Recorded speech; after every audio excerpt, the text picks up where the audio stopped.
Okay, so I'm going to keep all the microphones muted right now. So, and then when you're ready to talk, you can unmute yourself. But again, it's just a Zoom thing. I'm sure many of you have been on Zoom much more now, so you know how the camera will move with the microphone.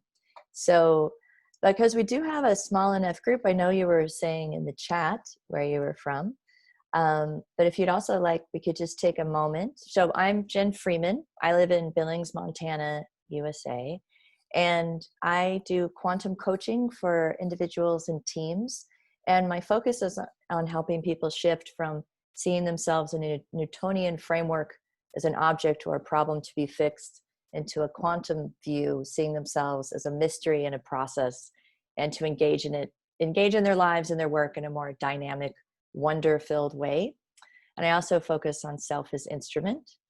So that's me. So, and if you guys just in any order want to unmute and just say hello, and yeah, just say your name, where you're from, and maybe a sentence or two about where you're at today or why you're here or what you'd like to, yeah, basically anything if you want to say hi. So we've got time. So whoever wants to go first, or I can call you in order, but it'd be more fun if you want to go first. My name is, I'll go. Okay, my name is Mark Gramley, and this is my very first IODA experience. So I joined well over a year ago and had been lurking and wanting to go to your conferences and have not made it happen. I'm an OD practitioner in Washington, D.C., and I primarily do a lot of facilitation around strategy, pivotal meetings, multi-stakeholder engagement. Great. I'm glad you've moved from lurking to actually saying hi. That's great. IODA is wonderful. Thanks for being here. Who else? I'll go. Hi everyone, Michelle here. Yeah, I'm based in Cape Town, South Africa, which is suddenly an autumnal day today. And yeah, I work also in a multi-stakeholder sort of space, doing economic development work mostly. And yeah, I'm really looking forward to, I've been finding endless Zoom meetings quite exhausting. So I'm looking forward to finding ways today, hopefully, to find ways of energizing, finding virtual interaction, energizing and connecting. Someone said partly why we're tired is because our brain knows that it's virtual, but our bodies are confused because it's not actual connection. Anyway, looking forward to it. Great. Thank you, Michelle. I also want to thank Michelle for being in there with me as we were trying to come up with a topic that we thought could even vaguely capture this moment. And then just being willing to just throw it out there so we could at least connect in the middle of all of this. So thank you, Michelle. I appreciate it. So. I can jump in. Okay. Go ahead, Rosa. Oh, sure. Okay, thank you. It's me. Can you hear me? Yes, we can hear you. Okay, so I'm from Budapest. My name is Rózsa Pardi, and I work like a coach and trainer also. Main part of mine really communication and change management, and I use two equipment or methodology, really human synergistics and success inside disc. And it's a nice weather now, so I can stay and use some energy from it. Oh, good. Okay, yeah, I'm enjoying the birds singing. So yes, and what's more that I was two times in IODA conference, which was in Budapest, and it was so great, and that's the reason why I was very happy when I saw your email. Thank you very much for organization. Great to have you. Thank you. And Emily? Yeah, Emily. Hi, everyone. Hi from Seattle. My name is Emily Griffin. I'm a new member of IODA, and I'm up before the sun because I'm so excited to talk to you all and learn from you all. I've heard amazing things about this community from my dear friend. And Jen Freeman here is a treasured collaborator of mine, and I just trust her implicitly. So anywhere Jen says go, I show up. Thank you, Emily. And I'm currently a consultant that's working with early stage, purpose-driven technology startups. And my passion is to cultivate a sense of realness and play in my work with teams, and also have been doing a lot of experimentation around play and improvisation in virtual meetings, because like you were just saying, just the need for grounding and the need for energy in some ways is very needed right now. So yeah, thank you. Thanks for having me. And Manuel, I keep muting you because when you turn on your microphone, we're hearing the background conversation. So it's not because I don't want to hear from you. It's simply because it takes the microphone away from who's speaking. So that's why.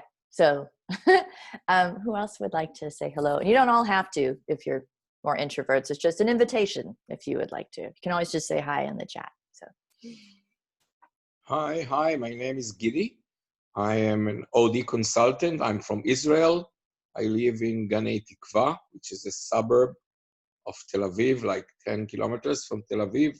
It's afternoon here. I'm all alone here. My wife and daughter, they just went out to bring some food to our other daughter and kids in Tel Aviv. Usually we don't go out now from home. I've been working from home like a month now on VC and Zoom. And I find it quite useful, though it's very demanding. But I have been to IODA conference a few times. The last one was in South Africa, and I met some of you here. So I am looking forward for this afternoon here in Israel. great. Thank you. Thanks. Glad that you're here. I guess I'll say something, Jen, if you don't mind. Good day, folks. My name is Peter Norlin, and I live and work in Ann Arbor, Michigan. And I've been an organization development consultant for almost 40 years and have been in relationship to various professional communities over that time. Initially, because I began working in the United States, I was a member of the OD network, but about 15 years ago, I discovered IODA, and it expanded my frame of reference and my perspective in life. Uh-oh. I'm sorry, did I just press that by mistake? Have you heard anything I've said? Yes, just the last few words. Yep. Just the last few words. Okay. So yeah, I must have just been flicking my ball here. At any rate, so the opportunity to try to figure out how to build and promote awareness of our global experience as consultants and as coaches and as people that are invested in and committed to learning and change has been one of my deep inquiries over the last period of time. And I was thrilled when Michelle decided that we would begin to sponsor this kind of opportunity for connectedness. So it's, and I'm currently also beginning to work on a project with the OD network representing IODA that will help us find a way to support the development of mentoring capacities among our various membership bases, to be able to build a sense of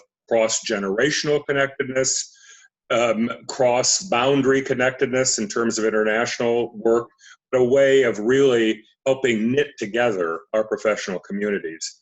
So this feels to me like the beginning of what could be a really exciting way of both promoting and supporting our work, but also at a personal level, building our sense of personal involvement with people across difference and across boundaries and across sort of professional experiences. So it's a pleasure to be here.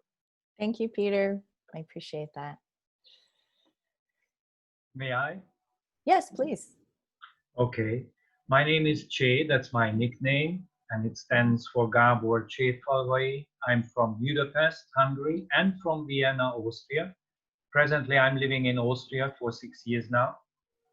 And I'm an OD practitioner for close to 40 years also, and work a lot as a coach and as a personal developer as well in the last 15, 20 years, not only OD.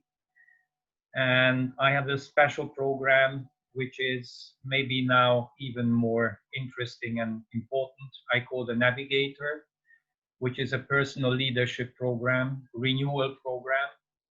And I'm also involved not only in executive coaching, but also life coaching in that way, and also in health related matters. So a holistic approach to growth and health, which I nowadays also call with certain corporate and private programs, the health inspiration. And I'm also very active in this community, although there are periods where life is not allowing to travel so far, but I'm always trying to connect since many, many years, ODN and also IODA. And the OD World Summit is something I think is also to mention and very important to me personally, since I was also in the initiator group 10 years ago and then also in Portland. And this year I was in Las Vegas at the ODN conference. And I think there was also something which maybe later on will be interesting. I just would like to quote Mag Wheatley with something very important, how to stand when there is a time to stand in the things. And that's something which we are going to be in now. Thank you. Thank you so much, Jay. I appreciate that. Because so many wonderful people have joined, let's take 2 or 3 more. And then the rest of you can introduce yourselves in chat. So the more introverts, go for the chat. But yeah, just a few more would be great. And then we'll go into the first presentation. So.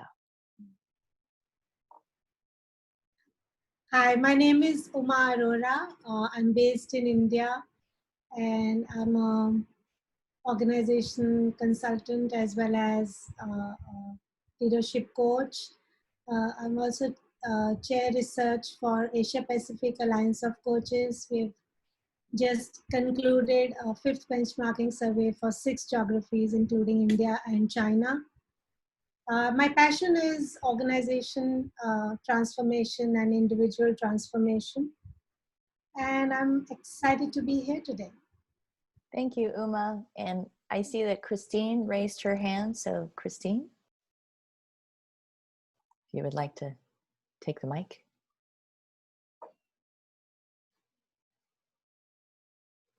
If you're there, but I don't see you talking. So I will wait to see if that resolves itself. So is there anyone else who wanted to say hi before we begin?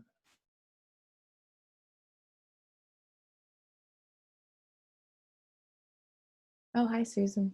It's just so great to see everybody. Thank you again for showing up. My heart feels full already, and I haven't even heard all the wonderful things we're going to hear from everybody. So, Paul, I see your hands up.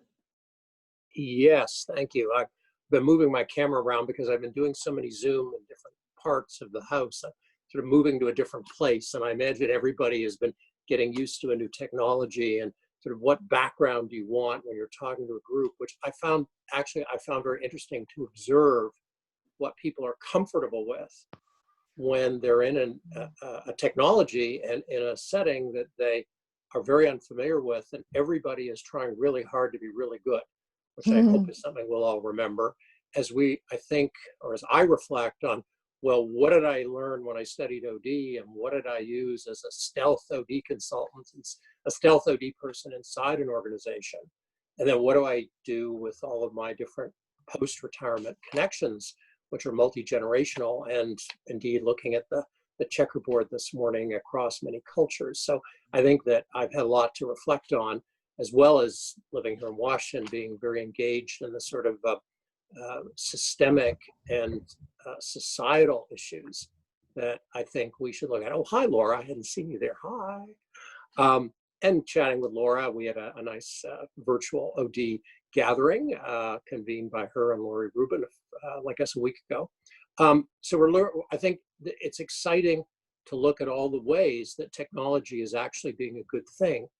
in this time of physical distancing and forced separation and being grounded and indeed looking forward to the postponed conference in October 2021, when we will, under probably somewhat changed circumstances, all be able to get together again. So it's exciting to sort of get together now with such a number of people and look forward to October 2021, when we'll perhaps, hopefully, see each other again in person. Thank you. Great, thank you. Okay. Dan, I was just trying to talk. Do you hear me? I do, yes, please go. I do, you do hear me. Then it's fine. I think you want to continue now. Oh, you'll go. You can be our last hello. Then we'll move into the next thing. Yes. So. Oh, okay. Okay. Thank you. Hi, everybody. Some familiar faces, some new faces. My name is Alet. I'm from the Netherlands. Hi. I know. Hi. And yeah, it's a long time ago. I've seen some of you. So great to see the faces. Yes, I'm from the Netherlands. I have lived in West Africa for 10 years. In Benin, Ghana, and Cameroon. And right now I'm a trainer consultant in intercultural management. And I've done a lot of OD before that, and I'm still trying to connect the two. So really the organizational development from an intercultural point of view. And but I feel lately my OD is falling behind a little bit. So I'm very happy to be here. And keep it up. Yes. Great. So thank you. Great. Thank you also for organizing. Yes, and I definitely echo. It's so great to see everybody. Yay! So, okay, so I'm going to begin. I'm the first one, and so some of you know, some of you don't. Part of my background is qigong. It is body mechanics. It is working with energy in groups, individuals, and I've also done a lot of work online with energy practices.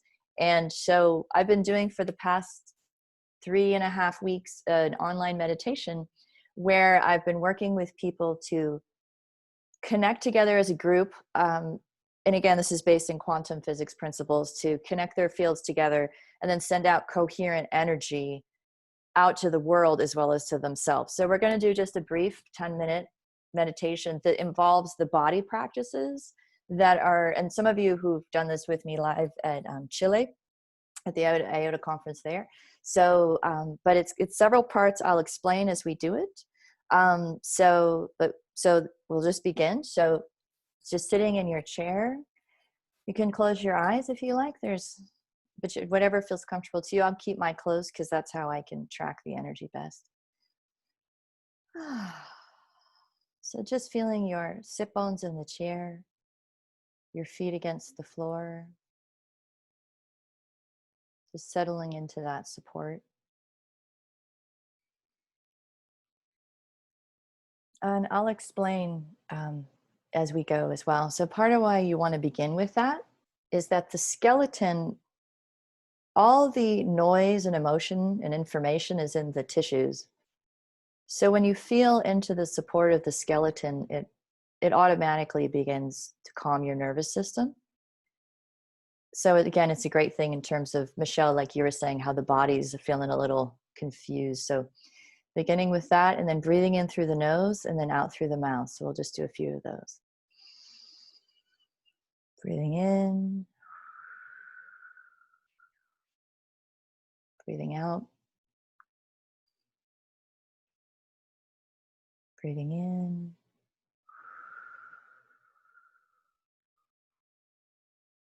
Breathing out.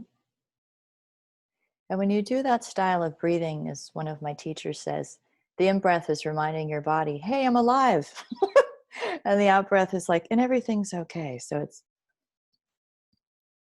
it allows for a deep calming in the nervous system.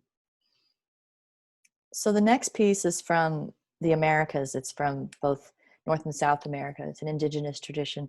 So what you do is you reach out. So basically we scatter all our energy, thoughts, projects, people.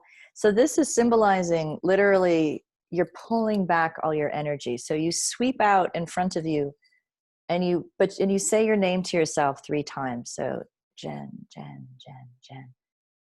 It's calling yourself back. And you can just imagine your arms go out as far as you can imagine, but the physical arms are symbolizing it.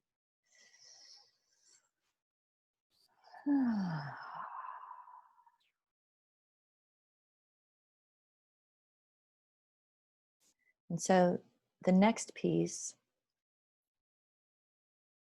so even just taking a little snapshot right there of how you feel, because we're building, we're layering something. So it's a great time to just notice that.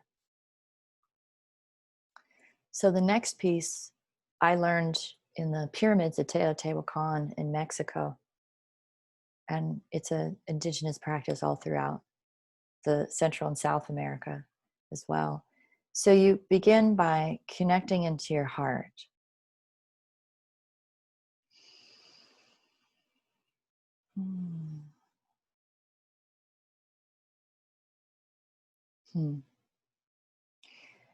And then you go from your own heart and you connect into the heart of the sun.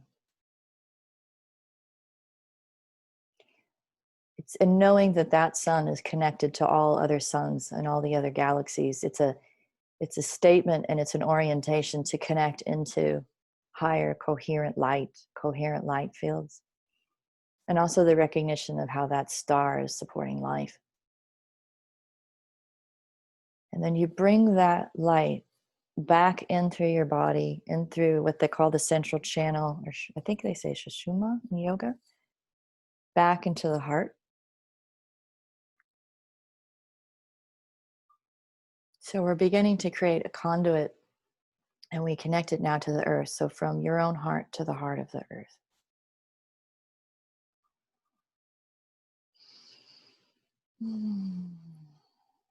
Feeling your connection, that every molecule is from Pachamama, is from the earth.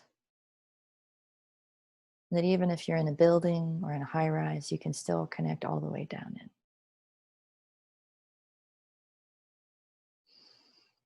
Then you feel that energy, just even in your mind's eye, you draw it up through your legs into your heart. And then we extend the circuit. So from your heart to the heart of the sun, and from the heart of the sun to the great beyond. So again, those uncountable galaxies, the vastness, or as I've heard it called, the vast self. So connecting in with that energy. From the great beyond to the heart of the sun, from the heart of the sun to your own heart, from your own heart to the heart of the earth, all the way into the center of the earth, to the magma, to the liquid core.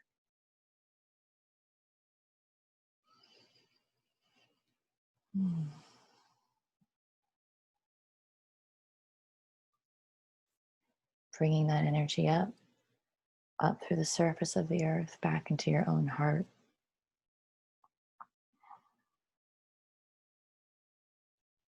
So now taking a snapshot again.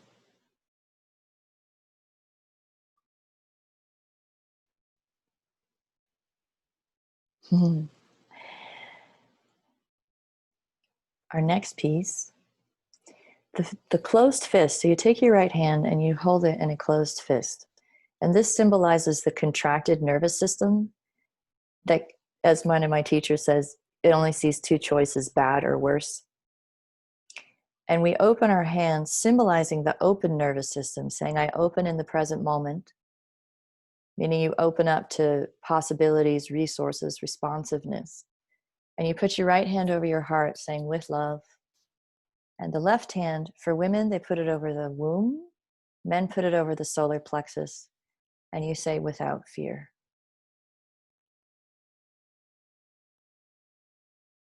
And this piece you can do before what we did, connecting in with the sun and the earth, or after. But what it does is it creates coherence between the gut brain, the heart brain, and the neocortex. And it creates an upward and downward spiral of energy. And by bringing you into coherence, it brings you much more capacity to respond.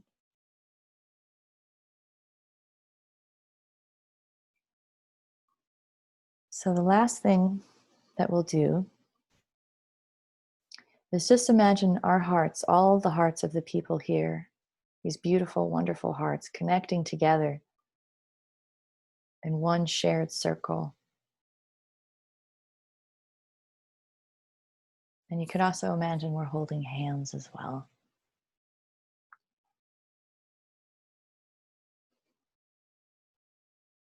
And then let's take this beautiful coherent light that we've just cultivated in our bodies and send it out to all the other OD practitioners in the world who are struggling with the same challenges, who are facing the same opportunities in this moment of emergence and emergency.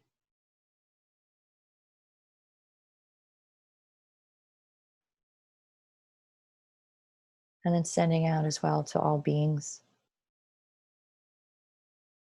this sense of light and that they have everything they need.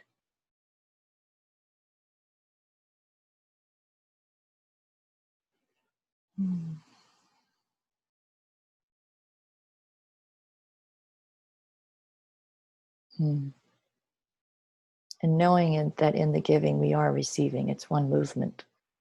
So the larger the giving, the more the energy that pours back into you. So we close out. This is a Qigong move. So you extend your arms out to the side. You might want to open your eyes for this one, or you can just hear all up. You don't want to go above the shoulder height, but you're extending out in your mind's eye as far as you can imagine. And you bend at the elbow. And then you push down like it's a syringe. And you can imagine it's like a snow globe or little dusty bits. You're just pushing them down. So anything that didn't get smoothed out, you push it down, and then in your mind's eye, you push it all the way down below your feet into the earth as far as you can imagine. And we do it 3 times. Extending out to the sides, bending at the elbows, and pushing down.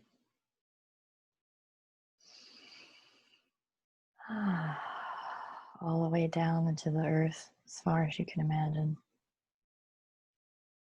Then one last time out to the side, bending at the elbows, and then pushing down. All the way down into the ground.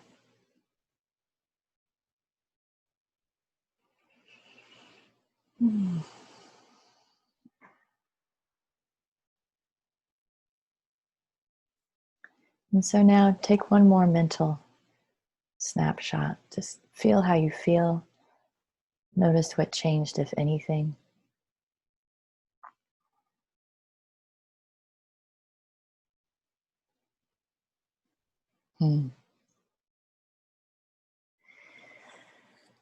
I've been doing this sequence with a little extra every morning online, and it's free, and it's been just wonderful. So you're invited if you like it or feel drawn. You can just email me and I'll send you the link. So, but I found it really powerful. So then if there's any comments or questions, I'm happy to answer them. We've got a couple minutes for that. Yeah, and Michelle is manning the chat, or ladying the chat. So, yeah, even if just 1 or 2 of you, how does that feel? Or how do you feel now versus when you started?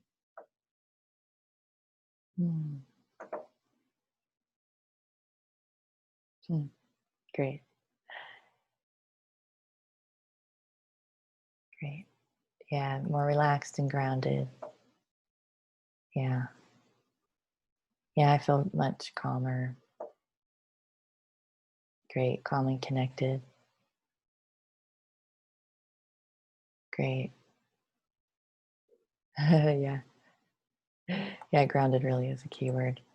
I would agree. So one of the things about that sequence is that, as I'm sure you can imagine, all those pieces could be done separately. So, but when you build them together in a sequence like that, it's training your nervous system in something, remembering that it's part of a larger whole.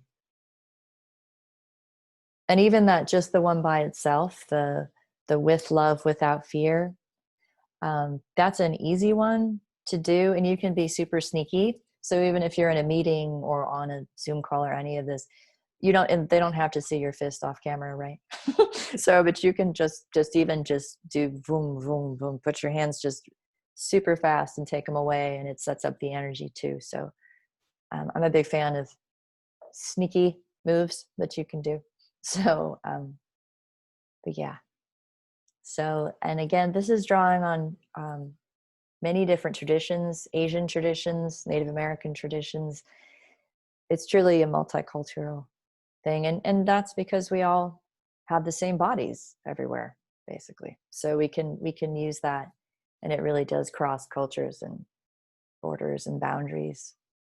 So thank you so much for participating in that. I feel great. So thank you. So for the presenters, I'm just going to do it alphabetically. And thank you, Jay. Yeah. So, and then go ahead and share the screen if you have any slides. So Anne Clancy, would you go ahead and say hello and introduce yourself?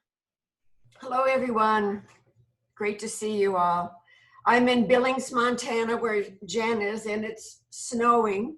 Yeah. So we will have snow for Easter. I'm a longtime IODA member, over 20 years, an OD consultant, specialized in strategic planning. Also a developer of appreciative coaching. So I've done a lot of coaching research, written 2 books on appreciative coaching and changing at a deeper level. I do a lot of coach training around the world. And one of the things I most love to do is to help people realize they can truly change. So like Jen, moving from that Newtonian to the quantum perspective, the generative perspective of life. So today I'm going to share with you a list of learning biases. Let me get this. Okay. Hopefully everybody can see them. So, and these are from Julio Olaya. He's a well-known coach and thought leader. He owns Newfield Network, a coaching school. He's in South America, but also in the US. And he presented these at a conference I went to a number of years ago, and I thought they were really wonderful. All of us did that were participating in his workshop.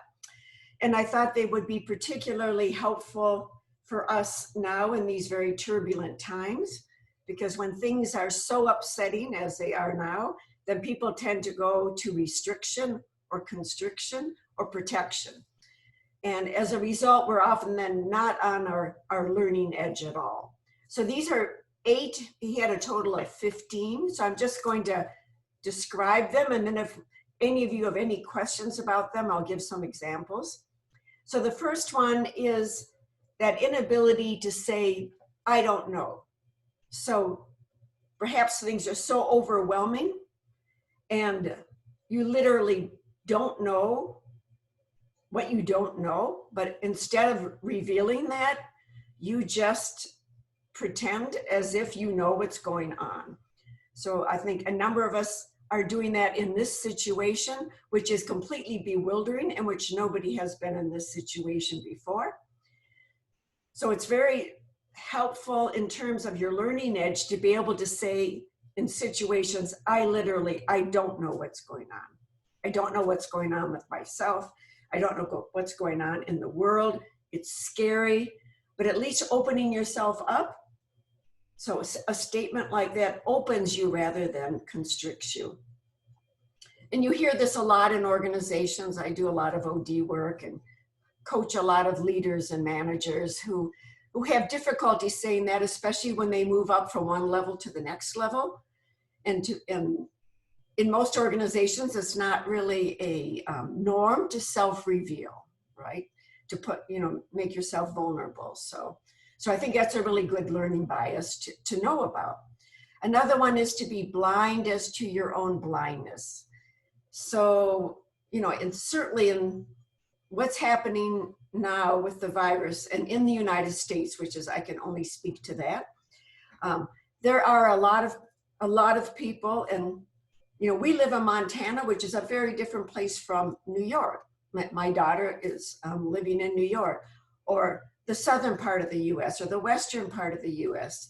So each of those areas has its own biases as to what should be done about the virus, how serious to take it, etc. So you encounter that a lot in the US, of people literally being blind about what they don't know.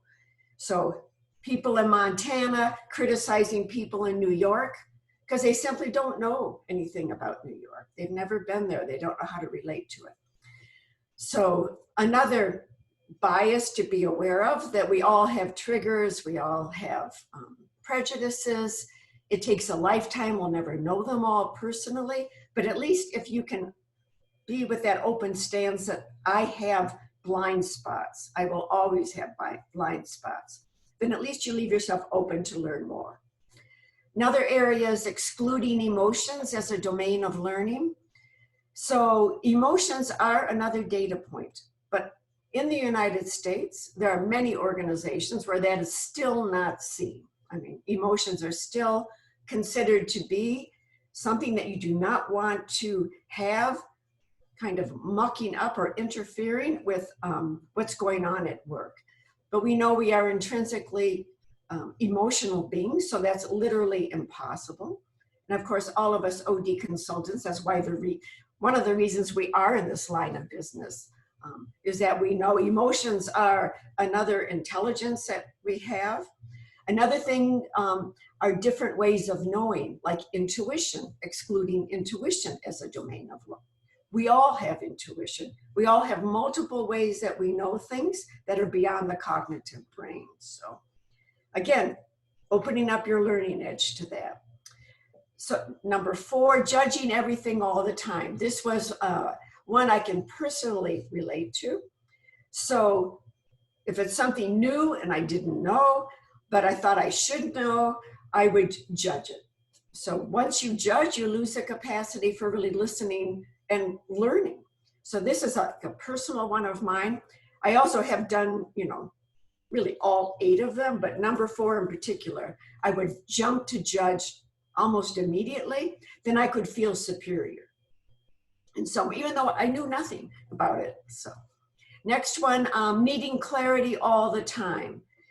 So not realizing that to really understand things at a deeper level, you have to go through a period of confusion.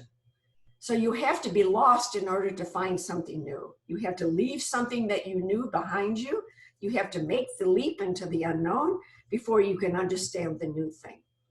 So you can't always have clarity. It's just not possible. And then also learn at the same time. So because learning requires this capacity to be able to go into obscurity and feel very unsure of yourself, and being open to the process of what's coming is going to be of great value to you. The next one, confusing learning with acquiring information. And of course, now we live in the information age, have been for a while. And so lots of people tend to acquire, information, facts, etc., and then feel as if they have learned something, where in reality, learning means that you connect things. You acquire information, but then you have to do something with that information. You have to embody it in some way. You have to connect it with something. You have to, create a context for it. So I think this is number 6 is something that happens really, it's very common nowadays. Next one, believing that things have always been this way. Certainly we've all done that, just resignation. Something appears too overwhelming to learn, so you don't even start with it. It's too much, or it's not for me, or it's never going to change, so why should I bother? And then the last one, the inability to ask for help. So in my coaching, I try to help all my clients understand that it's impossible to get through life without support. Ask for support. Make it easy. Make it easier on yourself. Ask for help. It is amazing the number of extremely intelligent people that as they move up that corporate ladder, believe when they go from one level to another that they have to know everything. It's impossible. It's impossible to know. So they don't, so they're reluctant to ask for help. And then of course there are the different organizational cultures which don't encourage that. But that is something that I do with all my clients, is that you get support. For God's sakes, do not do this alone. So those are 8 learning biases that I think can be helpful to have top of mind. When I first saw them, I thought they were just amazing, just amazing awareness. So for me personally, and then with my clients, I'm happy to field any questions or comments. Yep, and we do have a couple minutes for questions after each presenter. So yeah, if you have any questions for Ann, and it's just always so good to be reminded of these. They're so powerful, especially in a moment like right now. So thank you so much for bringing them. So yes, if anyone has questions, feel free to unmute. Yeah, I have a question. I was just wondering, when we're in such a time, as you're saying, Jen, as well, of such uncertainty, and the proportion of what we feel we know is much smaller. How do we encourage people to be more in that openness rather than the shutting down? Is it enough to remind people of this, or are there other things we can do that make them more comfortable in a time of huge uncertainty or lack of knowing where we don't know? Right. Yeah. Obviously, in some ways, we're all in this together, right? So, what I try to do now with my clients, with myself, with my daughter, etc., is to, instead of constricting, to, seek to expand out. So with all that's going on, all the chaos are great opportunities. Vacuums are being created. New understandings can come about. So just, if you can, just hold a learning edge, just seek to be somewhat open with what's going on, collect information, and then really try to learn from it to see what connections you can make. What support can you draw on? So I go in that direction with these. Yeah, for me, this is not a time to constrict. If you go into protective mode, not good. And that actually builds on the presentation I did, or the work we just did, that truly, and Michelle, to your point, that the expansion, when we expand, then the nervous system gets the cue that we're okay as well. So it's like on every level, we get more resources, more capacity to perceive, more of a sense of wellness. Our gut brain is transmitting that we're actually safe. But that instinct to constrict, of course, it's totally human, but then to respond with, no, actually, I need to expand. So yeah. If you think of that closed fist, you can't do anything with it, right? When you constrict down, there's nowhere else to go. But if you open up, then my gosh, then just being able to stay open. And may I also add, just in your approach with appreciative inquiry, it can help so much to bridge those connections on teams and have people be sharing in meaningful ways what they're learning, what they're experimenting with, and what they're trying new. Everyone is having a transformational experience. It's a matter of, is there space to authentically share that with each other and then build on that. Yeah, that's great. Thank you, Emily. Hi, Emily. Okay, great. If there's any more questions, let's take one more. And if not, then we will move on to Che. Yeah, thanks, Anne. Good points. And I was just reflecting on confusing learning with acquiring information. And you were speaking to that a little while ago. Any and that's an ongoing struggle, in life. It's a lifelong pursuit, actually. So, any practices that you follow, general? Well, one example I can think of in the United States, we have different news agencies or news outlets that have, certain biases. So if you listen to only those news outlets that support what you already think is the correct way, then all you're doing is acquiring this information, but you're really not learning anything. You're not learning what people who are different from you understand, the way they look at the world. So it's really quite astounding in the United States now to witness this, how much people stay in their silos of information and do not extend out to learn. So, one thing is just realizing you've got a silo, and then what can you do to get out of that silo? Reach out to multiple sources. Excellent. So holding two opposite views at the same time. Yeah. Really, it's astounding in the United States how siloed we are. So, thank you, everybody. It was great to be able to present this. Fun to be here.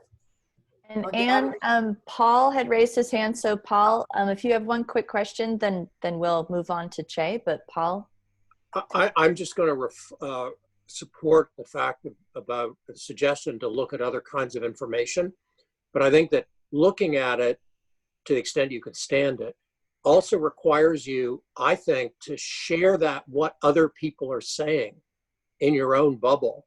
Mm-hmm. To say, well, you may not realize where this came from, but this is it. This was the source, but to share that critically. And although some people say, well, why do you follow these people? I said, I don't follow them, but I think we all ought to know what people are saying, because this sort of level of disinformation as individuals, as members of communities, as citizens, is not going to go away. And we need to understand how this works, because it's got to be, the temperature of this has got to be lowered if we're going to return to a civil society that will work. That probably varies by countries. But still, I think it's important to share our own impressions of where this is coming from, and as importantly, why it's happening. Thanks. Thank you, Paul. I appreciate it. Okay, Che, I am turning over to you. And again, please screen share if you have slides or anything, but otherwise, take it away. It's this one, and I just chose to bring something from the last conference, which is, I already said, from Meg Wheatley. And I think she was grounding and influencing that conference very strongly. At least that was my impression. I don't know how many of you, I guess some or many of you have been there, but not all of you. And I think maybe I would like to inspire for those or to those with this who were not there, and to ground and kind of think back to some of the core messages, which are good half a year away from here. And I think they are very much related to what is happening right now. I think this part of her presentation, I just bring some slides from her presentation, kind of nuggets, I would say, from the presentation. And this was the last part, a prophecy from the Hopi Nation elders. I would like just to read it and tell it to you. Here is a river flowing now very fast. It is so great and swift that there are those who will be afraid, who will try to hold on to the shore. They are being torn apart and will suffer greatly. Know that the river has its destination. The elders say we must let go of the shore, push off into the middle of the river, and keep our heads above water. And I try to go to next, but that's not working. Wait a little bit. Sorry.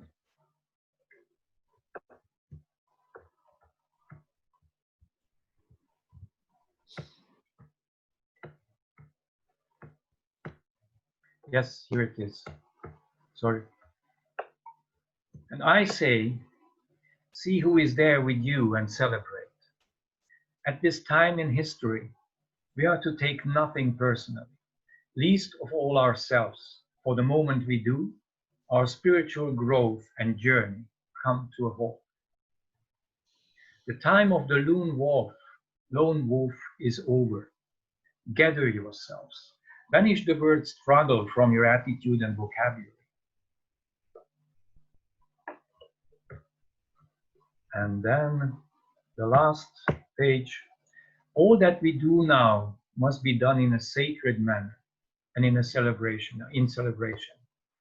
For we are the ones we have been waiting for. And to me, just to give because I was thinking about that as I was preparing, I just feel the energy of the flow of activities and happenings of nowadays.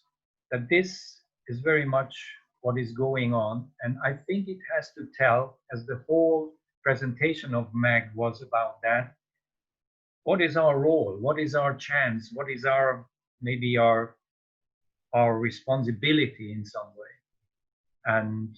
And a crucial part of decision making of our own. And then I would show maybe some other parts. Go fast with that and go back. I believe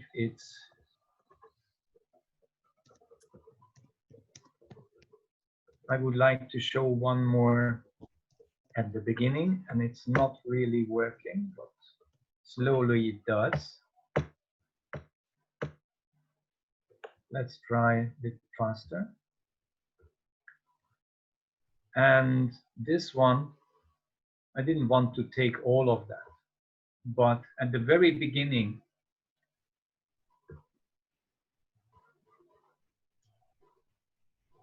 this was the title, Who Do We Choose to Be? And later on, I think this also, collective leadership, is a matter which is very important now.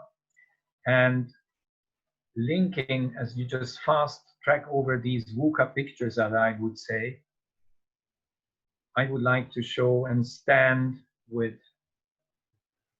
this next one, which is coming here soon.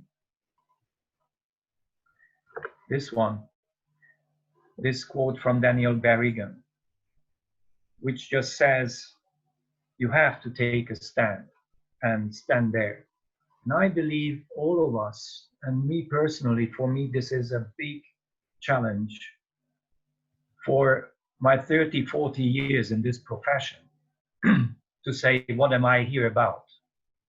And I feel right now that even if I could say that I have had a stand up till now, and my value system shared with many of you, and IODA also taking that, but still, to really stand there, and that's the second sentence, the second row here, is very important. Not only to take a stand, but really stand there. That means to change our way of being in this society, of when we go to our clients, how we take that stand that we believe in, really, and stand there in front of them, really face them with that what we have as a message to convey. And the message is not always telling, of course. It's listening that way. It's just being with the presence there in that way. And I think that's a big challenge to us to do it really that way. And maybe one more, which was, I just tell it to you. It's not that picture, but this is also nice. I don't want to search so long, it's not so easy. It was also a quote from Teddy Roosevelt. Do what you can with what you have, where you are. And this is a prolongation of this, take that stand and stand there. So do what you can and with what you have, where you are. And I think that's inspiring for all of us to bring more energy into what we do and where we do and what we have. not what we don't have. And maybe I just finish, because I don't want to be long on that. I just wanted maybe to enlighten a little bit of that spark again. The time of the lonely wolf is over. I think that's so important to many of us. Even if we are connected in wonderful circles like IODA, many of us, I think, experience and live a life where we could say, yes, we are connected, we are aware, we are conscious people, and still many times we work, we live, we are as a lonely wolf many times. At least I can tell it from my life as well. So there is a big quality difference, I believe, of that connectedness, which is now the opportunity and the responsibility to bring in our knowledge, our wisdom, all our capacity into a much stronger connectedness. If that's with one, on a one-on-one session, if that's with a group of a team, if that's bigger, all of that is all about connection and connectedness. So I would like to end with this word, which I think 2 days ago, or even just, 2 days ago, I was in a sharing with Otto Scharmer, and he brought a lot about that message of connectedness in a new way. And many information is in the air, on the internet, about this. What is the challenge today of connectedness? I believe we are really a strong opportunity for others, but first for ourselves. So I'm so much looking forward to connect to each other first in a stronger way. And that's why I'm so thankful also for this opportunity here right and now with you. And maybe we take it further in many other different ways.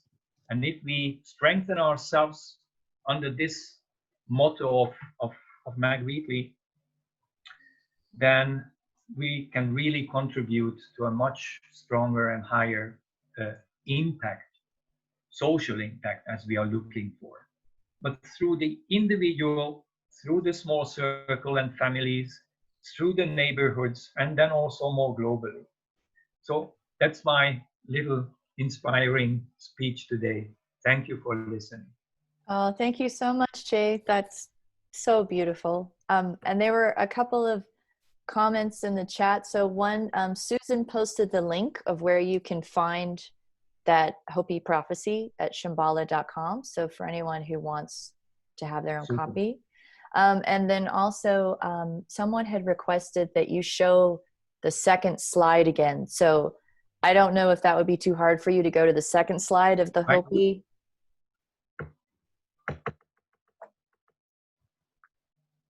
This is the second, I guess. Okay, so, and I also want to echo for you, Che, that, or from my own experience, in my embodiment practices and in my training with different spiritual teachers, right before, at the beginning of the year, I really felt it, and it's just getting stronger and stronger, that commitment to where do you stand. And so for me, the answer was I stand with life, in the sense of what life is asking us to do, I say yes to. And so that, and it gave me so much strength, because yeah, but I could feel exactly what you're saying. You have to know where you stand and stand on it, because the winds of change are getting tornado-y. so thank you very much for bringing that. I find it very inspiring. Thank you. So yes, we also, we have a few more minutes as well for questions or comments on Jay's wonderful sharing. So I take away the slides, okay? Okay, if you want.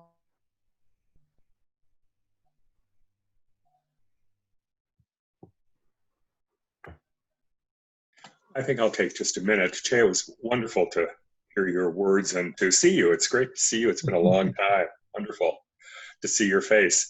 I was thinking during your presentation about the power of language and the way the language we use obviously has a large impact on the way we then think about and experience our world around us, and how the language of standing, the notion of taking a stand, feels to me itself like a reflection of embodiment, that it's about a particular position in the world that we can think about embodying, and that it's not about doing, it is an opportunity to think about being as the central power for influence and guidance and change now. So I was thinking about the aspects of taking a stand and standing, and how they invite us to be, taking a stand is about being vertical and about being visible and about being clear all simultaneously without necessarily doing anything. And that the impact we have and the support we can provide oftentimes occurs when we are simply, this, it seems to me, is what use of self is really all about. That it's about how our presence exerts an impact in our world and people with whom we come in contact. So thanks for reminding me of all that. Thank you so much. I appreciate that. And yeah, there's time for one more if anyone would like to say anything right now. And we'll have a little time at the end as well, but if there's anything right now, please feel free to speak out.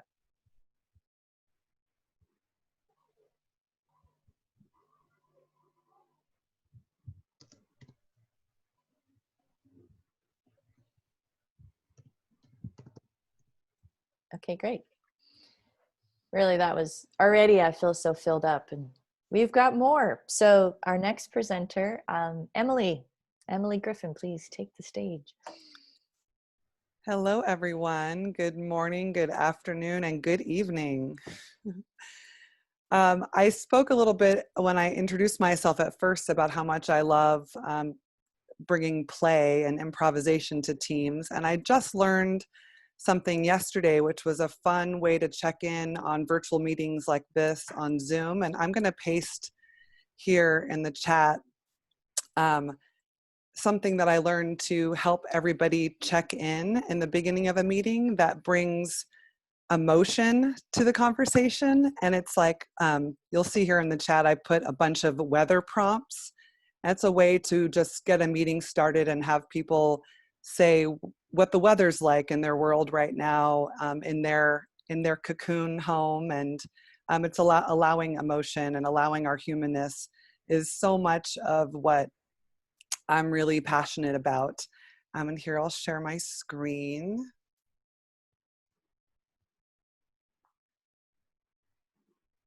All right. I am here in Seattle, and I am definitely a West Coast girl. My professional career has spanned Los Angeles, San Francisco, and here in Seattle. I've been in the entertainment and technology industries for 25 years. And again, I love cultivating a sense of realness and play with my work teams. And having 100% location freedom was always a professional dream of mine. Ever since I was doing broadcasting and radio, I thought this might be possible, and now we all have the technology for it. And my experience leading teams has always had some component of a distributed or remote work or workforce. When I was at Xbox, a core part of my team was in Paris, and now even one of my main clients' development and design teams is based in Warsaw, Poland. So when we're so distributed like that, and like we've been talking about, we can become so disembodied and just out of sync. So I've really looked to my years of embodiment training in yoga and tantra that have taught me that in order for us to really stay meaningfully connected and develop these kind of collective instincts on teams, especially when we're across time zones, and we want to develop this collective instinct together so we can kind of find that group coherence that we all in this guided experience today even with Jen got a feeling for, like the sense that we can be in a rhythm and a flow together. And my years of yoga and tantra training have taught me that if you're going to have an optimal state of flow when you are grounded inside of a solid container, and a container being the space and that place that you're holding, the experience that you want to create on a team or in your family and your community is about starting to discern what's in and what's out of that experience. And Tantra also taught me the number one principle of Tantra is that everything is an experiment. And what a way to help us be more human than to and to have our greatness of our humanity show up in collaborative teams when we allow space to experiment and fail and learn together. So because this is such an extraordinary time, it calls for new experiments. And it's so important right now to be extra intentional about cultivating psychological safety for all the reasons we've been talking about. There's so much fear, uncertainty, and doubt. So we have to be really extra intentional about bringing in some experiments to help us stay grounded and more human. So the experiment that I am recommending for you all today, for your teams, for the people you're coaching to manage teams, is to do a team charter.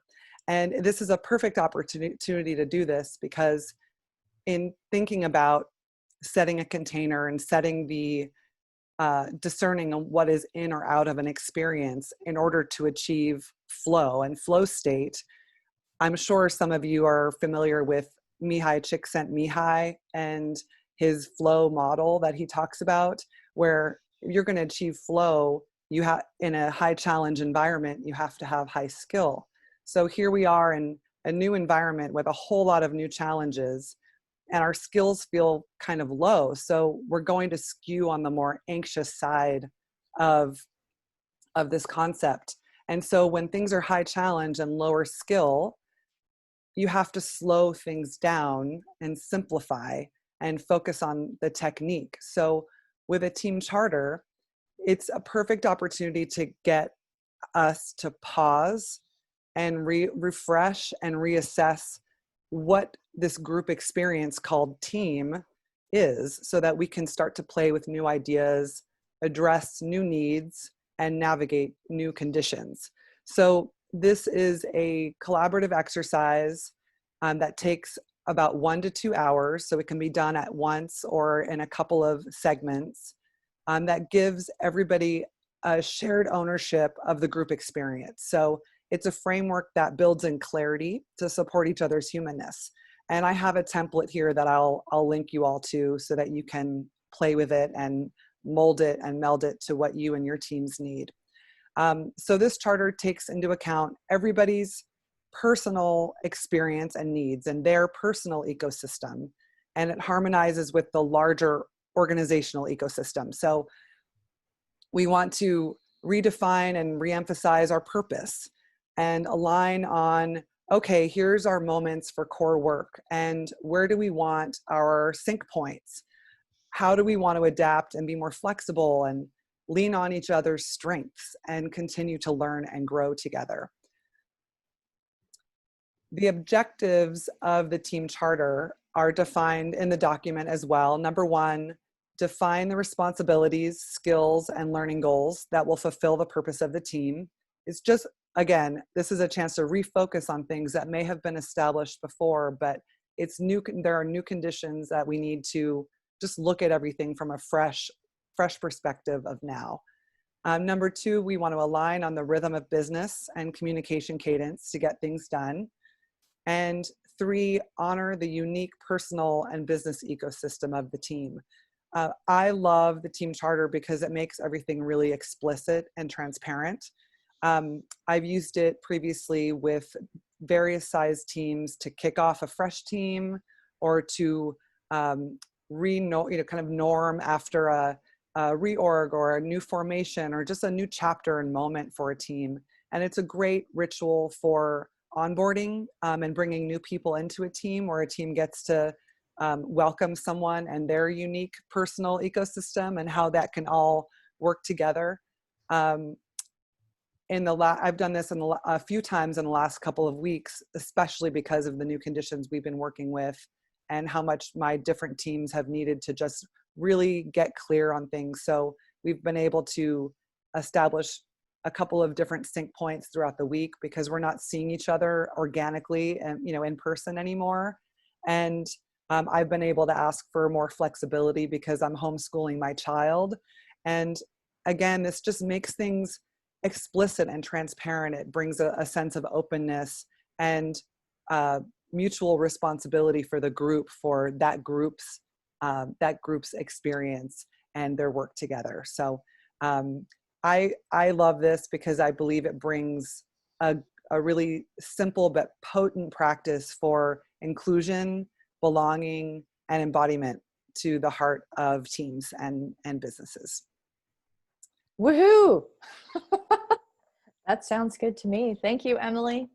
You're welcome. And I just put the template in the chat. It's a Google Doc that I created, so you just have to copy that and you can make it your own. And if you ever have any shifts to the team template, the team charter template that work for you, I would love to hear about it.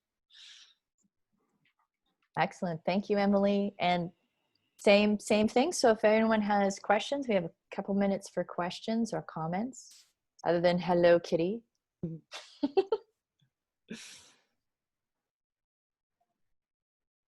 Thanks, everyone. Forgot I muted myself. Thank you. So, okay. I'll pause. Looks like we're good. So actually, our next sharing is an art piece. So this is from Lakshmi. Can everyone see the art on the screen right now? Great. So Lakshmi, did you want to share anything about this piece or what it meant to you, or just sharing it in terms of your expression of your experience at this time, just even showing it? So. Yeah, so I would like to hear from you and your interpretations. But this is what I felt about myself in this turbulent times. So it's just a way of expression. It's like me here, and it's all the connections. I'm there in all of you, and you all are there in me. So that's what I see from what I've made. But I really appreciate if you could share how do you see, or what do you see in this? Yeah. Yeah, whoever, I know when I saw it, because I downloaded it, it felt so dynamic, and I appreciated in particular all the little dots everywhere. There was a sense of the movement, but the new ideas coming, and it felt uplifting and yet very dynamic. So that was my experience. So anyone else would like to share? Yeah, I got this sense of just things flowing together. Just a real sense of flow and together.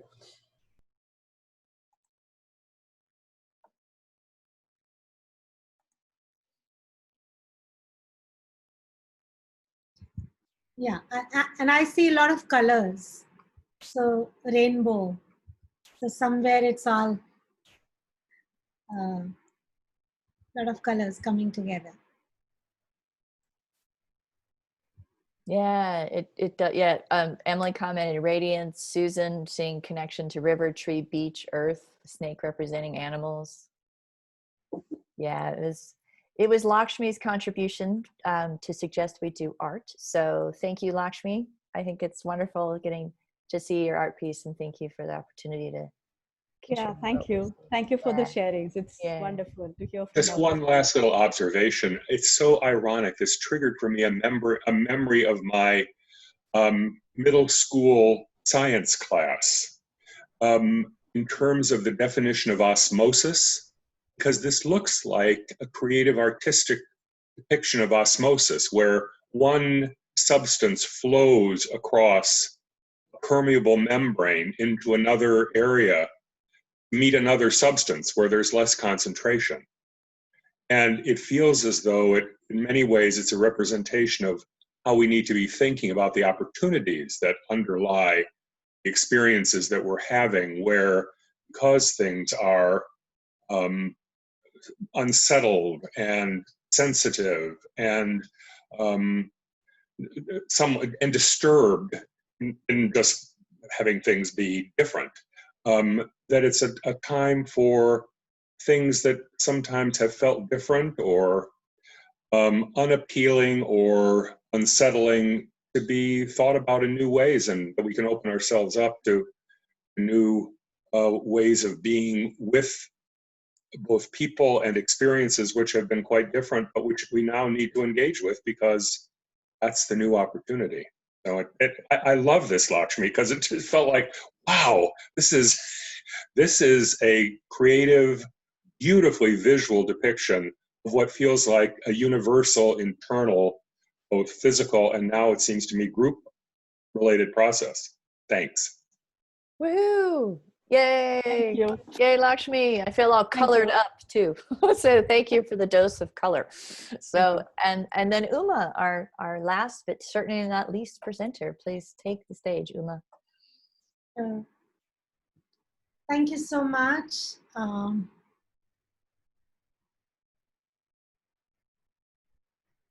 Yeah, as I said, I'm a researcher and a practitioner, coach, all of that. So yeah, so I'm going to share with you my own journey in the last 4 weeks, particularly ever since the heat started in India, and the just before the beginning of the lockdown period, and we had work from home situation starting last month. And so it's been 4 weeks now. This is the 5th week. Can you all hear me? Yeah. Can you all hear me? Yes. Yes, yes. Okay, great.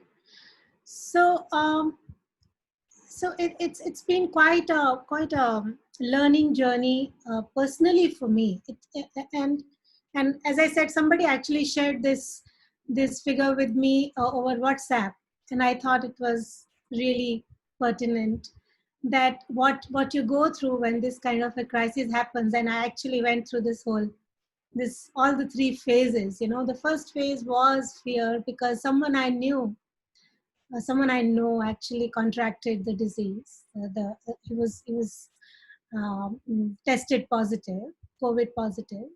So a lot of fear, a lot of uncertainty, lot of confusion. So the first phase was that, and there was also a lot of automaticity, because first week I had appointment, my week was pretty much full. So partly denial, partly confusion. It's going to, happen, but probably not to me. So the fear zone went on for a week, 10 days. And then the learning zone started. And I saw a lot of, I started receiving a lot of messages, people, suddenly coming up with courses, how to handle crisis, how to handle COVID crisis, and how to, and people started offering courses for organizations. And I was wondering, hey, are you ready? Are you ready with all your learnings so fast? And is the client ready? So there was some dissonance in my head. How can you immediately start, bombarding your clients with so much of your learning?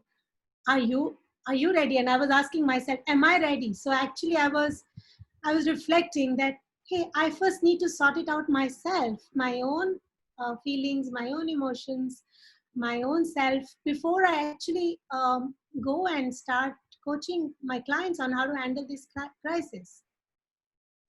So yeah, so that was the learning zone, and I kind of got centered, and then the growth zone started. So I'll talk a little bit about that journey and 3 A's. So, and I was very clear. The second week, I realized that this opportunity is now going to come again, So somewhere I knew this is a huge opportunity to reinvent myself and create something, And I work out of a client's office, so I don't work from home.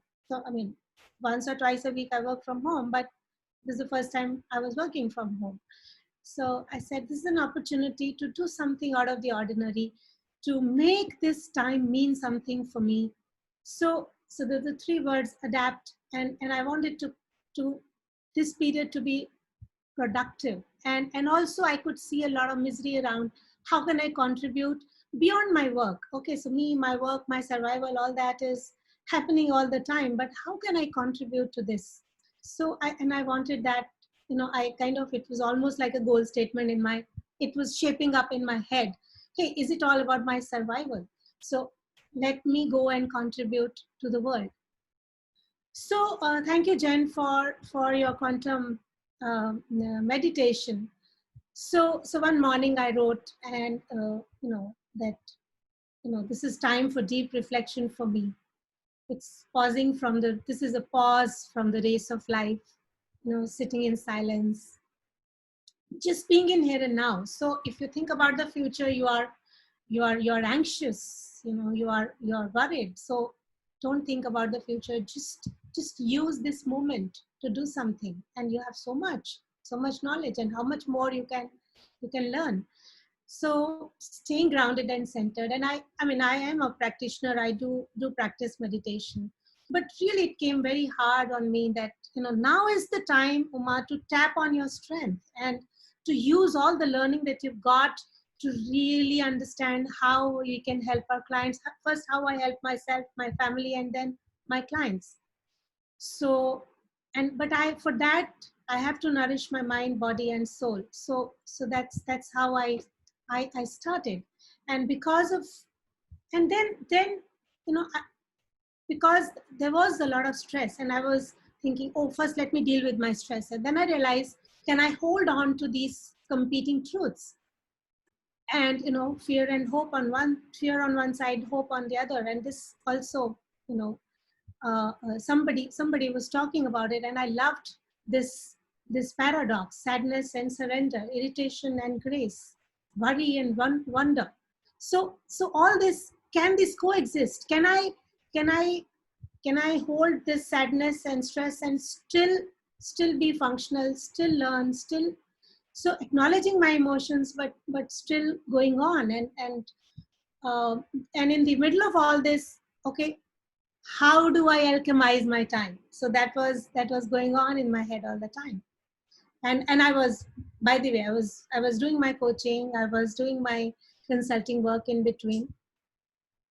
So then I realized that, okay, so one day I sat down that, what is it, Uma, what you've been wanting to do and not been able to do?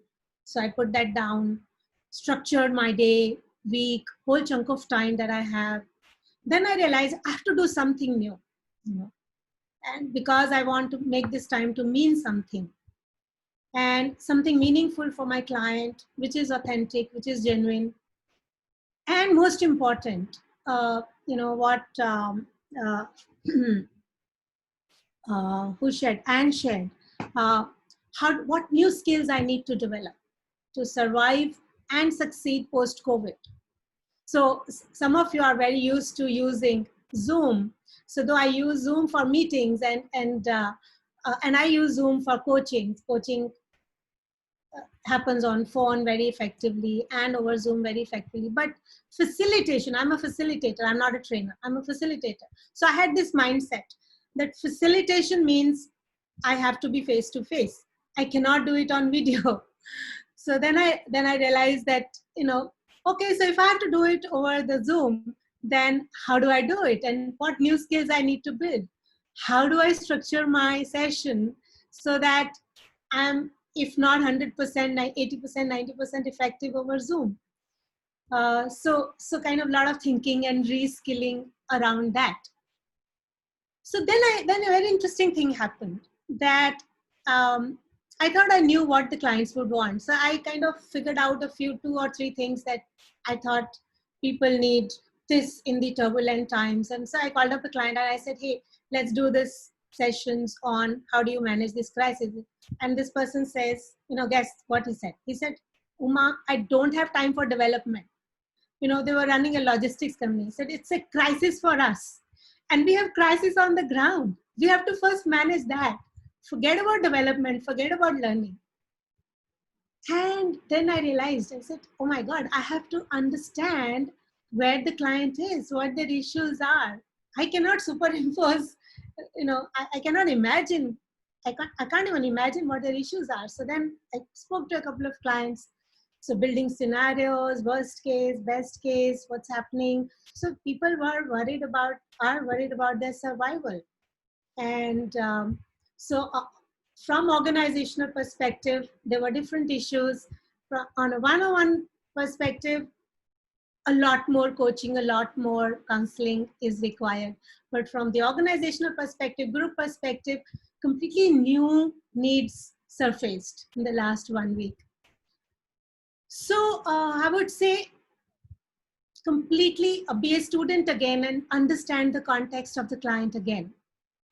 Take time to genuinely inquire about how the client is feeling. Listen for their needs, anxieties, business anxieties, their areas of confusion, their physical, mental, emotional, spiritual health, and their organizational health. And this guy said, Uma, I'm not worried about me. I've got 3,000 people on the ground. I'm worried about how I'm going to pay them. What are you talking? So it's a very different problem that they have. So then I realized, okay, I have to rethink what they need from me. What do you most need from me today? So how do I ask them? How do I connect with my client and ask him, okay, so how can I help you? So don't assume how you can help them, but ask them, what do you need from me today?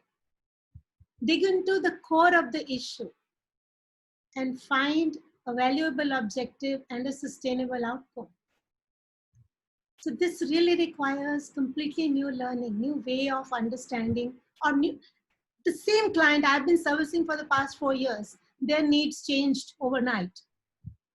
So we were going on a certain track that stopped and new needs emerged in last 3 weeks, 4 weeks, because of the new situation. And like someone said, attend to their fears, emotions, energy shifts, needs. So very, very important. So that's the skill we have. That's what we can do. So that's what we can. Now, how do we stay grounded in our existing skill? Reskill, but be grounded in my own skill. Get more deeper in my skill. And understand that what they need and learn something new. Can I learn something new? Does this require me to learn something new? Like I needed to learn how do I get over my mindset that I cannot do this virtually. So for me, this was like a 6-point program. First and foremost, getting centered, and all the practices to get centered.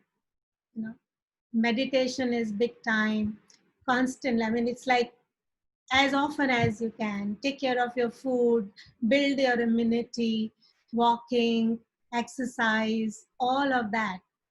So really taking care of yourself, getting centered, recreate and upskill yourself. So, I'm reading a new book, Thinking Fast and Thinking Slow, though I've read it, but it's a very difficult book to read. So I'm really doing slow reading of this book by David Kahneman. And Uma, I apologize, just to on a time thing, we're at, we've got a minute or 2 left before the end.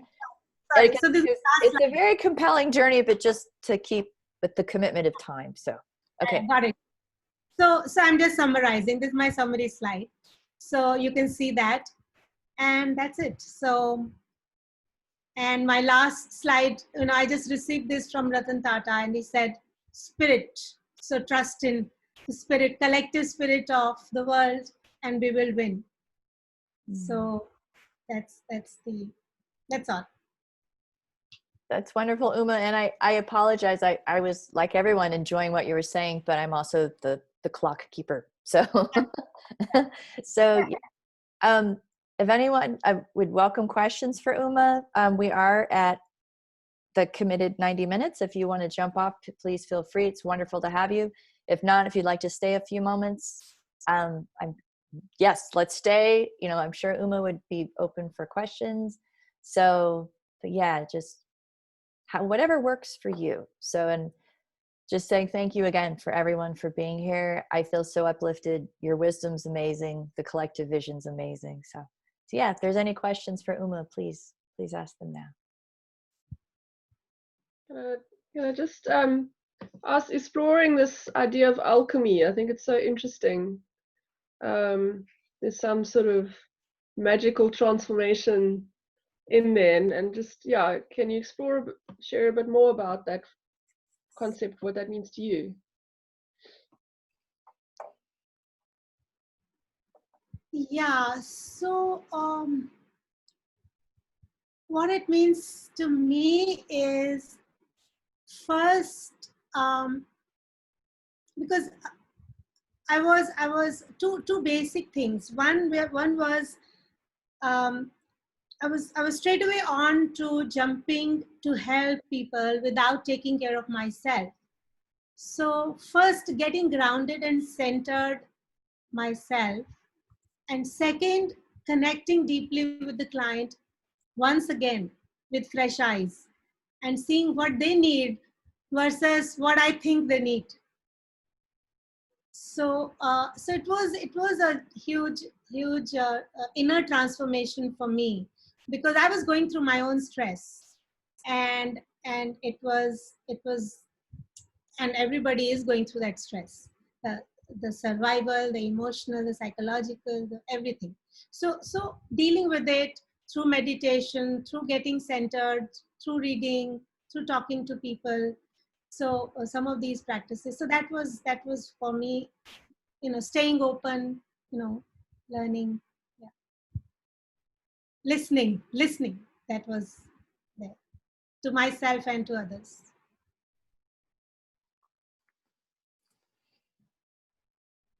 Okay, any other questions? We're having all sorts of love in the chat. Thank you, wonderful. So just just appreciating that as well in the background. So hi, can I say something? Yes, thank you.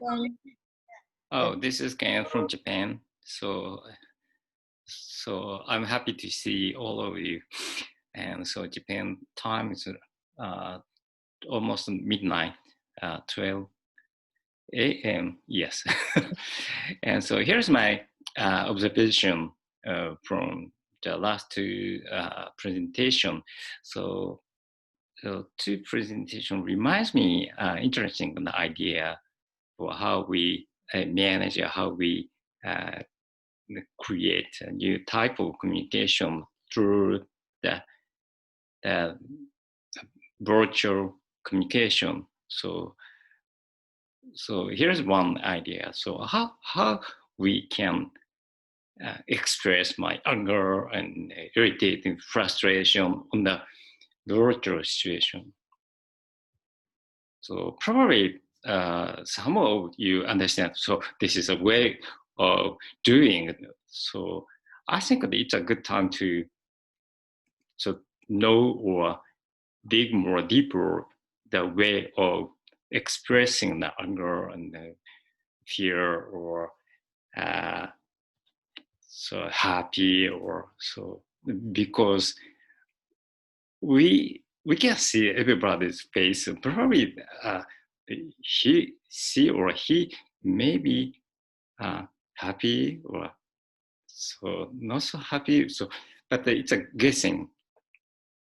But if we step into more deep communication, so we need to some kind of way of doing, or way of accepting, way of expressing my deep mind.